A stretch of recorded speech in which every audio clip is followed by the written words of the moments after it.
Po,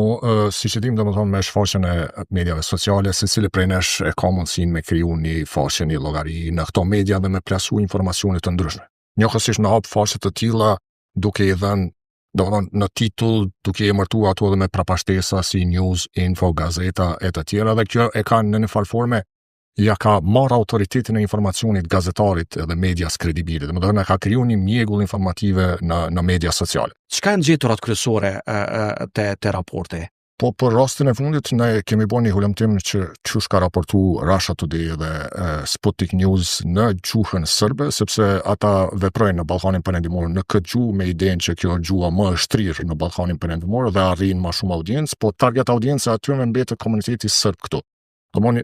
dezinformantat ose narrativat e saktuara në këto media qarkullojnë pastaj siç e cekët domethënë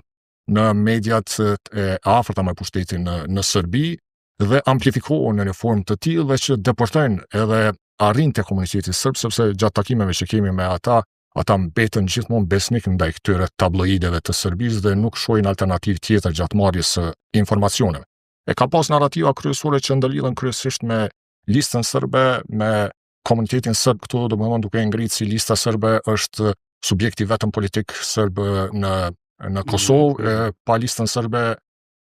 u lidhke edhe me mbijetesën e komunitetit serb këtu, domethënë nëse se votoni listën serbe, mbijetesa juaj rrezikohet. Pastaj alternativa ose qendra kryesore për ju nuk është Prishtina, po është Beogradi, domethënë Vučići mbetet si protagonisti kryesor. Nga ana tjetër, domethënë institucionet e Kosovës shihen si